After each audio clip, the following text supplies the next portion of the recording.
Leah, and I was sitting here making a list of stuff that I wanted to do some videos on for the new series on Depression era wisdom. And I decided to go ahead and answer a couple questions that we had from the comments. I have read all your comments. You should have gotten a response as far as a reply that I did read them. I haven't had a chance to answer any of them, but I wanted to answer a couple on this particular video. Just because they were rather interesting questions that were sticking on my mind that I wanted to address. But for this video, I wanted to go over just a few thoughts before we get into some actual domestic recipes, some old lost skills on why it's important that we revisit that era for today's times. All right, so I wanted to, we did a couple of videos last year on encouraging people to do a pantry. And, when we talked about it in those videos, it was about, not necessarily about a catastrophic event, but about just things happen in our personal life. We've had the testimony of Ron hurting his back, and then our income totally changed in that fashion, and that pantry saw us through as far as food for a long time. We've also been on the other side of the coin where our pantry is totally depleted, and we also felt the terror and the shock and the awe of not being able to depend on that. So we can see from both perspectives, and it just reinforces for us the importance of having a pantry.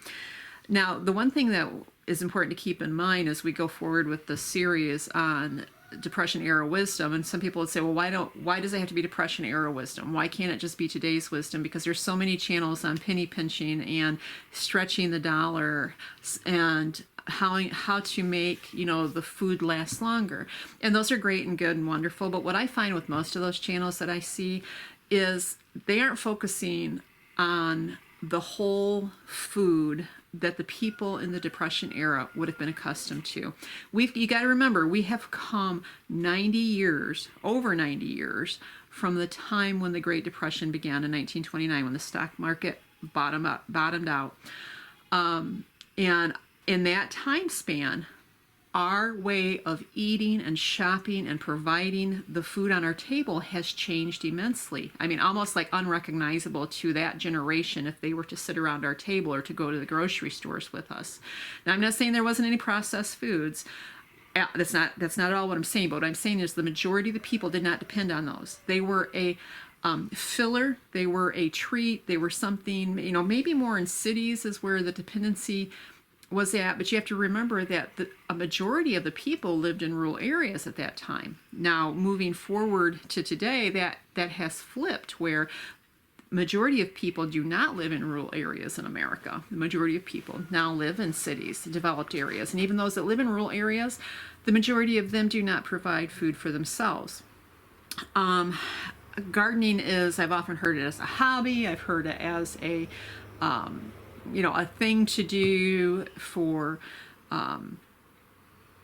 family unity, but very few people look at it as a necessity.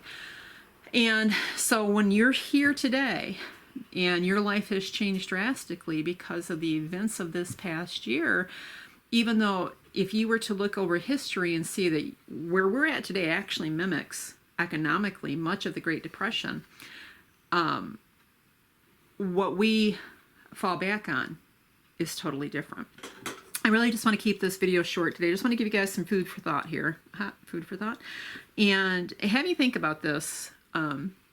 If you haven't already, I know a lot of our viewers already have, but if you're new to this channel and you're looking for ways to get through this hard time for your family, and you're looking at what can I do to sorry, I put those on to read. What can I do to help my family through this? A lot of the adjustment in this is mentality. In case you didn't know it, as you go through the grocery store and you look in your cart and you're not a Whole Foods buyer, if you're the typical average American that gets a lot of the processed foods in the center aisles of the store, one thing you need to know is a lot of these foods have chemicals in them. They may be considered natural chemicals. Most of them are not natural chemicals. And they have a purpose, and besides preserving, they're also there to condition your palate. It's like an addiction. Some of these foods contain chemicals that create an addiction upon them. So you crave this food versus craving something healthier or something homemade. You hear all these stories about, oh, there's nothing as good as a homemade loaf of bread, and that's very true. But not if you're not conditioned for it. Okay, if you're conditioned for the store-bought bread, you're going to have a hard time more than not adjusting to a homemade loaf of bread, liking it for sandwiches, liking it for toast. It's a conditioning. We've totally got to wipe away our way of life in these areas today in order to adjust to a new way of life to make our food dollar stretch, because your food dollar is going to stretch so much further if you're going for the whole food and making it from scratch than anything time you buy anything in the store. I don't care how good the sale price is. Now, and I'm not even going to touch on the health benefits of making things from scratch. We're just right now trying to get families fed and get that dollar to stretch farther than you've ever tried to stretch it before. The other thing I want to point out too, all right, we hear a lot of politicians say, oh, the economy is bouncing back. Go back to the Depression as an example. So just keep this in mind for a second if you can, and I guess I'm going to try to make this real short. But in 1930, the U.S. population was 123 million. We have over doubled that. We're at 330 million. All right, so now we've added millions and millions of more people. At the height of, and you're going to find different numbers, but what I found at the height of the Depression, over 15 million people were unemployed. Some say was as high as 25 million. Now remember though, the Depression didn't start out the first year at the worst. They were around an 8.4% unemployment. And then as the years escalated, the unemployment escalated. And so around 1932-33, it was in the 25% area for unemployment.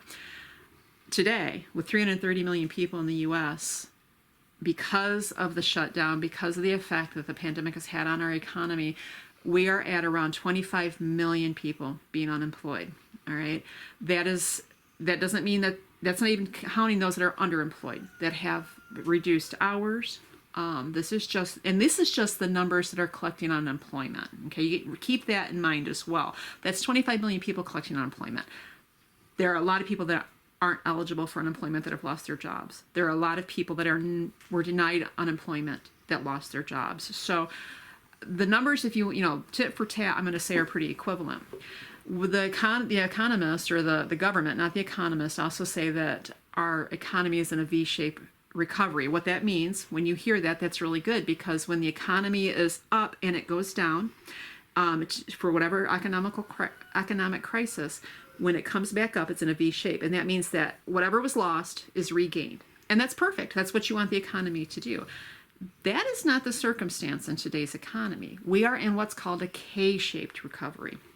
So you know what a K looks like. Here's a V, and then you've got your K coming down like this. I know this is really bad, but I'm just trying to show it here. So your economy has fallen. It starts to go up. Now, that's great, wonderful. But those at the top, those top earners continue to grow up, because, we hear about the stock market and its recovery. Well, who do you know that's in the stock market? Usually the top earners, usually those that have investments, not the average person that's just trying to make it week to week. The K, right here, see this line going back down, is the average person. They start to go back down. It starts to come back. The economy is hitting them. Their hours are lost. Their jobs are lost again. And we are so new into this whole event that it's really too hard for anyone to jump up and say, we've got a V-shaped recovery. Even if that's the case, for the lower income individuals that may regain just fine, it's going to take them a while, because they're hit the hardest. When you've missed a mortgage payment, now you've got to, catch up with it. If you've missed that car payment, or you've depleted your savings, or you've depleted whatever resources you've had to borrow money. All that stuff hits us again. And the only place that most of us have any way to besides working more, which is what a lot of us have to do, if you can find the job, there's the key, because we've lost a lot of jobs, just like the Great Depression. But the only thing that hasn't to give is our food. And we want to prepare. We've got to get through this season right now where a lot of people don't have gardens, they don't have a pantry.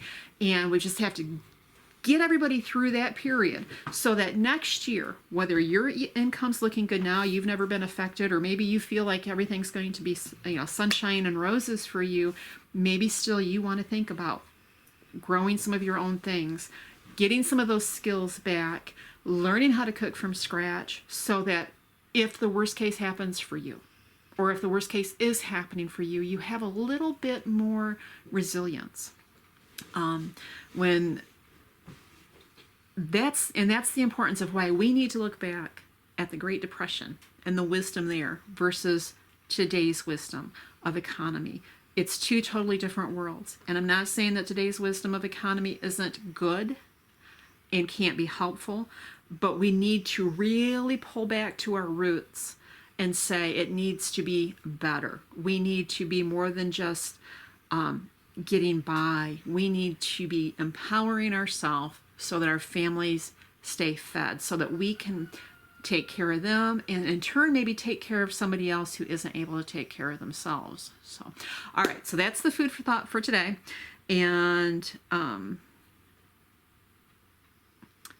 just want to encourage you guys, and I loved the response. We had such a positive response on this series coming up.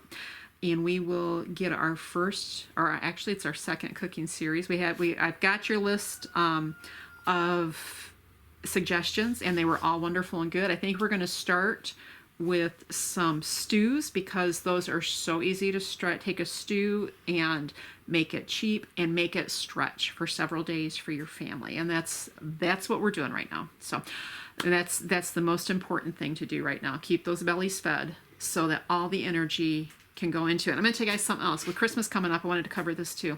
With Christmas coming up, I know it's a concern for many of you, especially with younger children. So we want to get going on that early. So that, because it's a mentality shift. It might be harder for some of the older kids, and it might be harder for some who have always gotten exactly everything they want. We have to make this thing an adventure. We have to encourage our children that the opportunity here is about coming closer together. So if we want to encourage our children to bond as a family, we have to, as mom and dad, make sure our attitude is good, and make sure that we understand that there's fears all around, not just for mom and dad trying to keep the bills paid and keep food on the table, but the children are observant. And if we give our children information, don't burden them with undue necessary information, but do give them enough to know that it's time to bind together. It's time we're all going to sacrifice as a family, but we're going to make this the best time that we can. If you have nothing more to give your children than memories right now, then that's what you need to give your best to. All right. And let those kids, because those kids will catch on quick. They'll see if you can't give them the gifts you're used to giving, but you're giving them time together, making things together, telling stories together, playing games together, that those children who maybe would be a little bit cold to the idea are going to warm up real quick, and you're gonna might have the best holiday season you've ever had. And I know for us, we enjoy our homemade holidays, and we enjoy our holidays where we keep the gifts to a minimal and stay more focused on the family time. So we're going to hit that too, and we're going to try to do that here real soon, because we need to have extra time, I think, for many of us to shift our mentalities during this period. Okay, so one of the viewers wanted to know, I see the pump behind us. Ron just got that hooked up last night, and they wanted to know if we had a well now. No, we do not have a well. In fact, we have an off-grid cabin in our area, and you'll hear me talk about our off-grid cabin in other videos, and that our area, we are fortunate enough to be able to do an off-grid cabin. However, there are still codes that we must follow.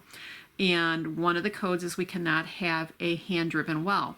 So we don't have a hand-driven well. But what this pump does go to is it goes to a small storage tank. technically. It's a horse trough. It holds 100 gallons for me, and it's in the cabinet behind me. And I had mentioned in another video I was going to, when we do the new cabinet update after Ron gets through some of the other things he's doing, I'm going to show you how that all works. But we fill the tank up with water and from the community well, and then I have 100 gallons that sits in that tank so that the other containers can store more water. So we are able to double our water content here. As far as storage goes, and that way this tank under here of course won't freeze in the winter, and it will just give me a little bit more freedom. It's actually running water for us, which is really cool.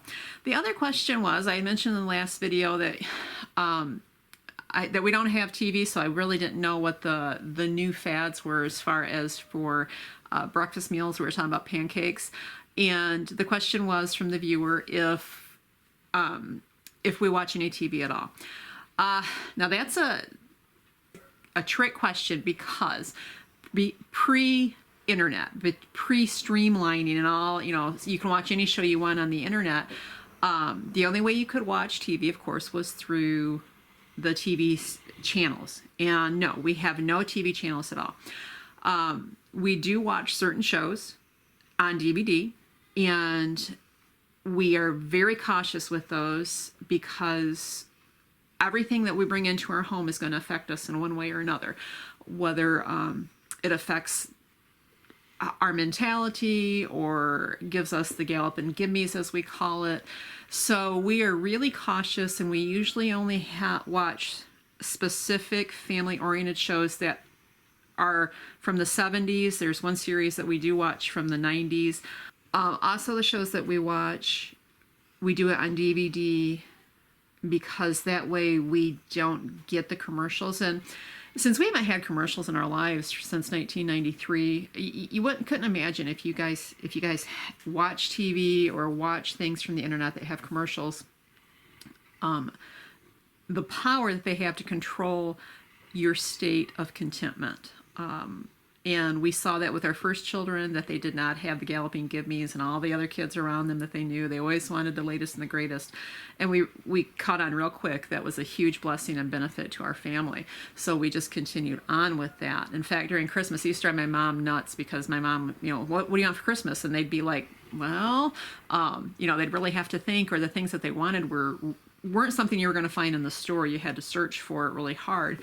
So, and it's continued on with the younger two, and it has helped. You know, it's helped not just them, but, you know, I mean, adults get the gallop and give-me's too. So we don't have that very strong, impressionable, outside influence in our lives, and we guard our lives very, very carefully. Now, I know we have commercials on our YouTube channel, and the great thing about YouTube is you can skip those commercials if you guys don't want to see them, if you are like us and they just aren't something that that you want to be influenced by. But you don't have that privilege on television, or at least you didn't used to. I know they have like paid on-demand television. My mom has that now, and I don't know how it works. I can't even work the remote controls, just because we just don't even do that. So I hope that answered that question.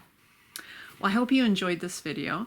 We will be getting another video out very soon in this series. Please let us know below if you have any suggestions or ideas that you would like us to cover while we're doing the Depression Era Wisdom series, or Home Ec 101 for today's hard times, as we've been kind of referring to it. And we will see you next time. God bless.